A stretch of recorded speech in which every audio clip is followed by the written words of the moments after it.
Welcome to the channel. It's my new channel dedicated to my 2005 Dodge Magnum RT, and I've got about 107,000 miles on it right now, and I'm on a quest to get to 200,000 miles with this car without any major upgrades. Right now, I've been wanting to do some things to just some regular maintenance to keep things going like they should. Ran into a problem with my radiator. It's leaking, so got to replace it. So what I've done is I've bought the Mopar Severe Duty II radiator, which is an upgrade. It's what came stock in some of the SRT 8 models. I'm thinking about doing some performance upgrades later, so better to be safe than sorry. Want to meet all the cooling needs of any high performance things I do later. So without further ado, let's get to it. So the first thing we want to do here is remove the intake cover, and I'm going to remove the air box as well, just to give me better clearance. So the air box, it's a 10mm bolt. There's a tube on the back that you need to disconnect, a sensor that you need to disconnect here, and the engine cover just pulls right off.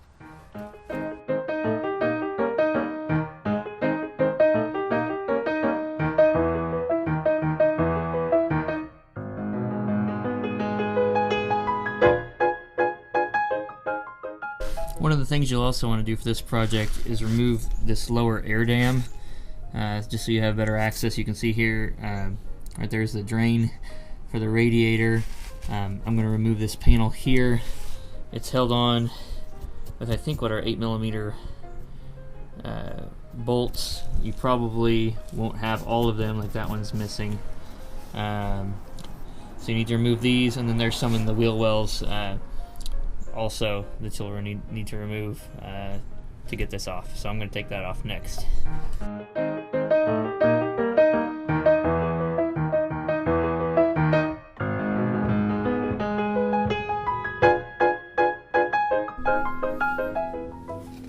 There's also a couple of trim fasteners in each wheel well holding this skid plate on.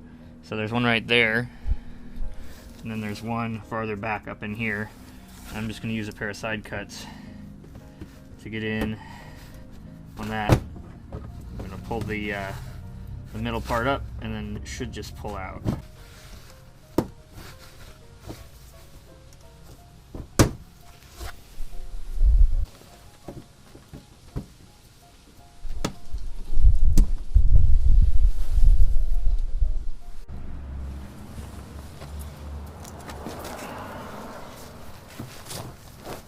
With all the fasteners out, you should be able to just pull this piece out.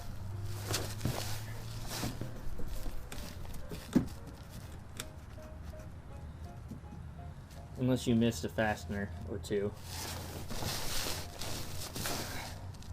like I did. So there's actually 3 fasteners in each wheel well. There's one more fastener. It's a 10mm, and it connects it to the other skid plate.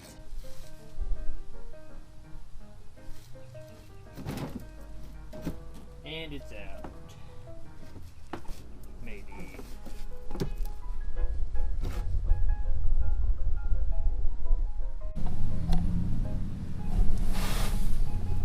So with the skid plate off, you can see the drain tube for the radiator, and then right above it is the petcock up there, and that's what we're going to turn to drain the radiator. I'm going to do that next, and then we'll see about maybe doing a flush real quick before we do the replacement. Alright, we are draining. The fluid is pretty clear. I was going to do a flush, but I think I'm going to hold off on that now, because it doesn't look like there's any sludge coming out of the radiator. I had to take the petcock out because the drain is apparently clogged. So we'll see how that changes things. Alright, I'm going to do a quick flush of the system. As you can see back here, I've got garden hose hooked into one of the heater hoses here. There was already a coupling there, and there's a T for the other heater hose as well. I'm going to hook this up to each of those. I'm going to flush it both ways. Before I do that, though, I'm going to remove the thermostat just to make sure everything flows through the heater core and through the engine like I want it to. And I'm going to use really low pressure here so I don't screw up the heater core. I want to explain a little bit better about how I did the radiator flush. So the heater core is right here, or this is where the heater hoses go through the firewall. So I'm not sure exactly which is which. One's the inlet, one's the outlet. So I unhooked each hose one at a time from these T's. So I did this one first. I ran low pressure water through it, let it run out the bottom of the radiator, and then I hooked this back up, unhooked this one, put a hose in here and ran clean water through here until it came out the radiator. I did each one for a few minutes. So that was my radiator flush. Okay, so we're done flushing. I didn't show the flush because frankly it's embarrassing. It took me forever, I think like 3 hours, just because those hoses were pretty tight, and I didn't have the right tools. So I know there's a tool you can use to help break those rubber hoses loose from either the T fittings or the fittings on the actual heater core, and I don't have one of those. So anyway, now that we're done with the flush, I'm going to continue with the radiator removal. So here we go. Next I'm going to remove the upper and lower radiator hoses. I've already got my thermostat back in there, so I'm just going to remove this hose, and then we'll remove the lower radiator hose too.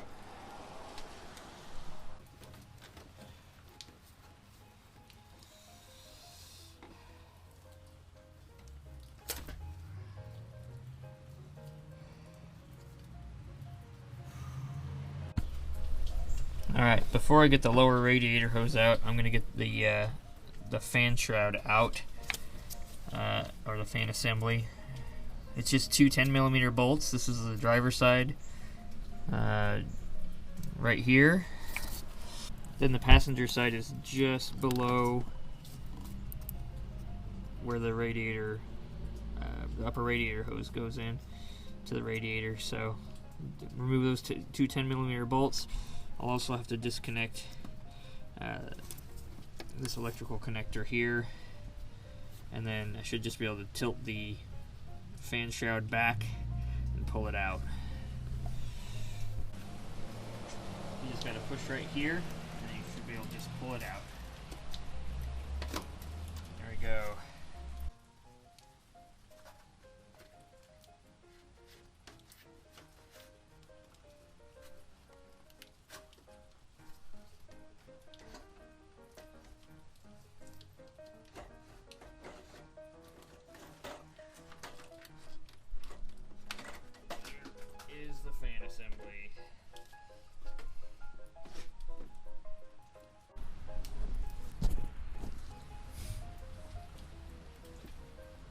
Alright, radiator hoses are removed. The fan assembly is out. Next we're going to remove these covers here. They just pull up. That'll give you access to the radiator support brackets. Alright, on either side you've got radiator support bracket and then a shroud that goes around the outside of the radiator with trim fasteners. So I'm going to remove the radiator support bolt. That's a 10mm.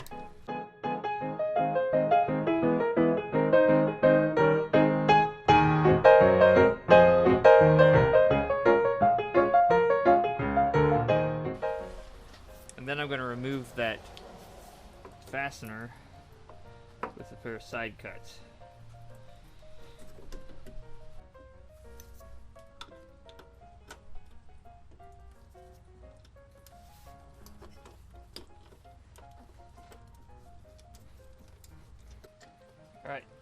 radiator support bolt is out. And once you get that trim fastener out, you should be able to pull that radiator support out as well.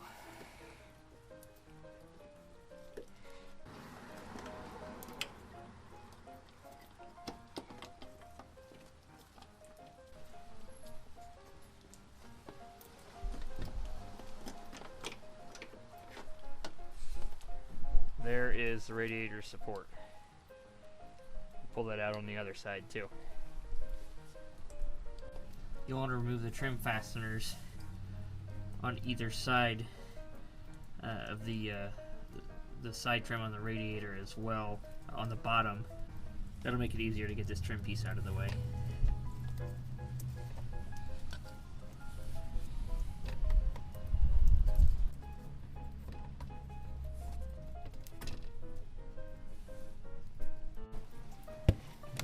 Alright, last thing we need to do here, there are 4 10mm bolts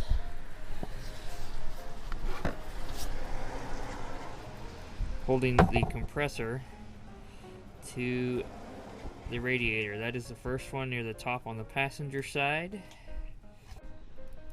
Alright, I'm shooting through the bottom of the passenger side air dam. There's your lower bolt for the condenser, 10mm bolt on this side, and we'll show you the driver's side in a minute. And there it is on the driver's side. Alright, I'm going to use a long extension on either side to get these last couple bolts. And it seems to be working pretty good.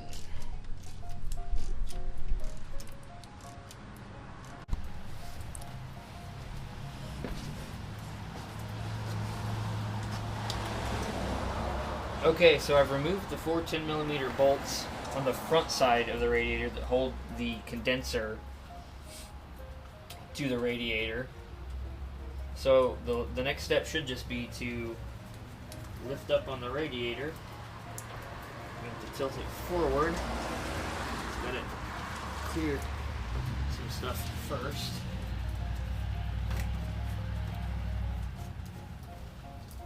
It's kind of a tight fit.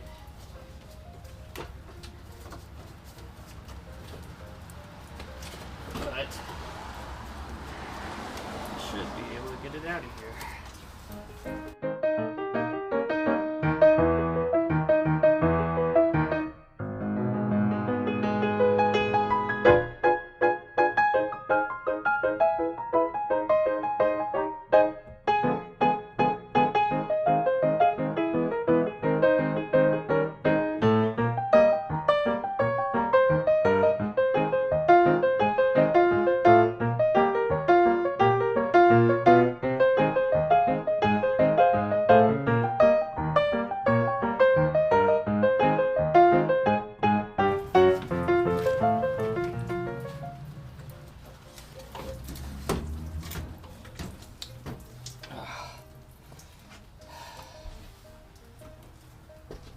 Finally.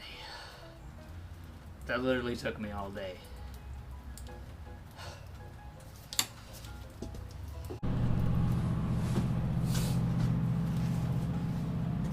With the radiator removed, I'm just going to put in these new hoses. They are specific, like I said, to the SRT radiator, or the Severe Duty II is what that radiator is called. So I'm going to put these in. Opposite of how I took them out. So I want to make sure I get them in there the right way. And then once I get these hoses installed, we'll start thinking about the radiator. And I'm doing it this way because I think it'll be a lot easier to install these hoses with the radiator out.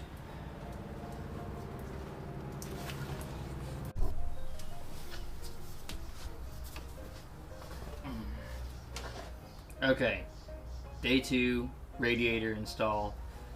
This thing's gonna be a hassle to get in. It's a tight squeeze. There's a lot of really important lines and hoses in the way that I don't want to disrupt. Maybe we'll get a better angle and you can watch me put it in. I'm probably going to have to speed it up or cut to the end at some point because it's going to take me a while. So let's get started.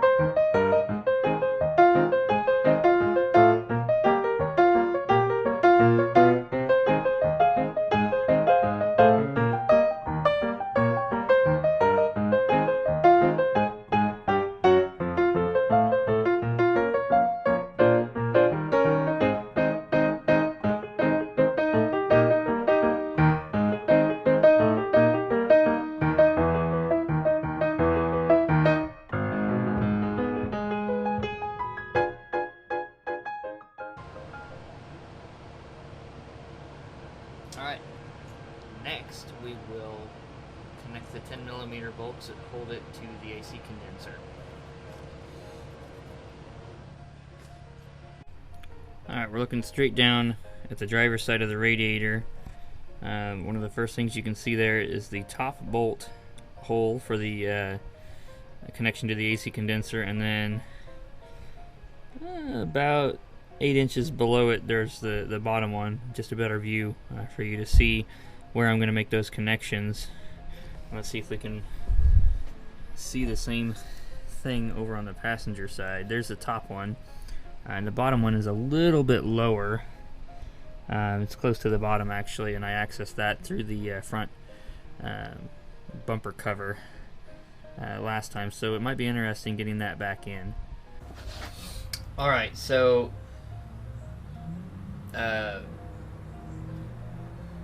the AC condenser is attached to the radiator again. It was a little more difficult to get it bolted back onto the radiator than it was to get off. Took a while. My next step here will be to put the radiator mounts back on either side, and then I'll get these trim pieces fastened back in as well.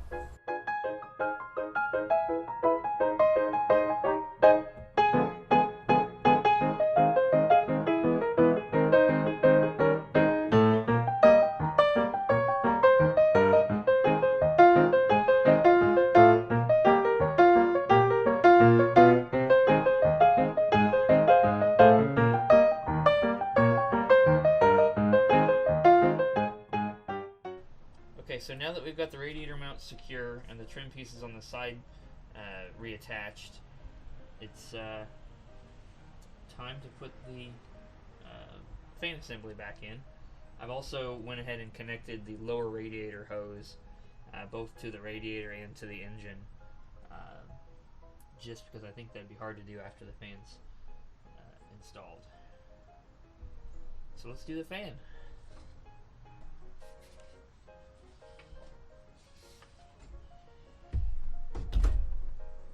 So the fan just hooks in. It's got these two catches down here at the bottom, and then it takes two 10mm bolts at the top.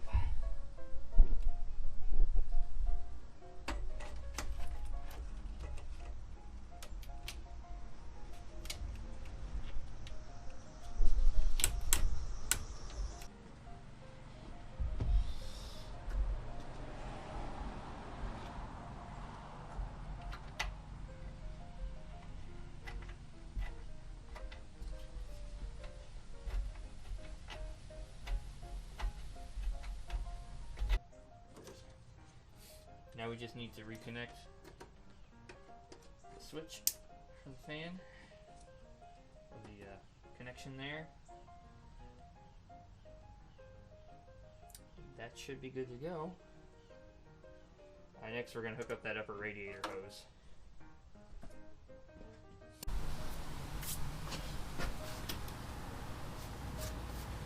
They're a lot easier to get on than they are to get off.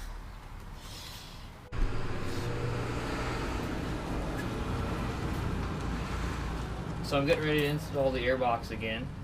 Got the heater hoses all hooked up, and I made an interesting discovery. It looks like my car is factory equipped with an engine block heater, which is kind of cool. I think it might have actually come originally from the New England area, so maybe that's why. I just found this cord kind of getting in my way, and lo and behold, block heater. So, never know what you'll run into on a used car.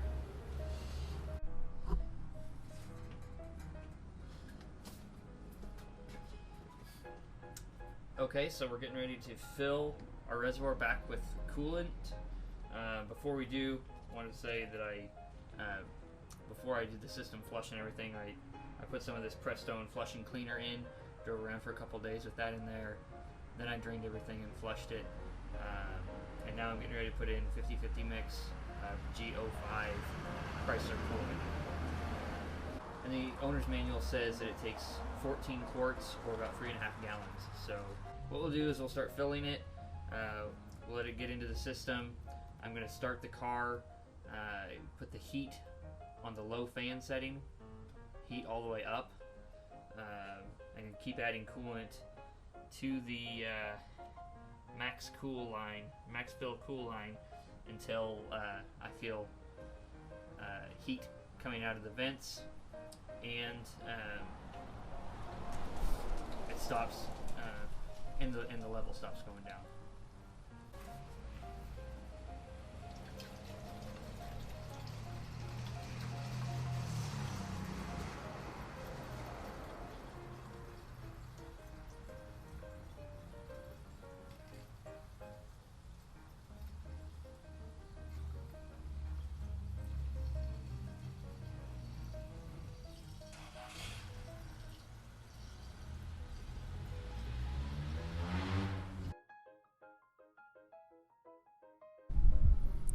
So something that's important to remember when you're putting the lower radiator hose on, there's this pressure line hose right here for the power steering system, right here. And if you look really closely, I routed it kind of on top of the lower radiator hose, and it just sat here and got rubbed by this pulley, and it wore a nice little hole in it. I drove to work after I finished with the radiator, and as soon as I turned into the parking lot, I lost my power steering. Naturally, power steering fluid went everywhere inside the engine compartment. Started seeing some smoke, so I parked it as quick as I could and shut it down so I wouldn't burn up the pump.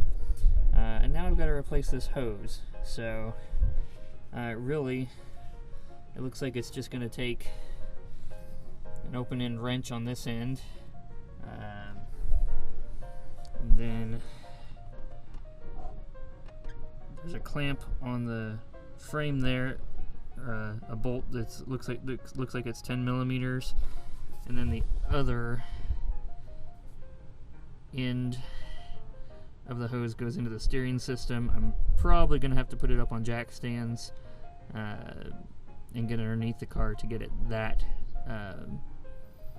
fitting with an open-ended wrench, but it shouldn't take too long. We'll see if we can get that knocked out pretty quickly.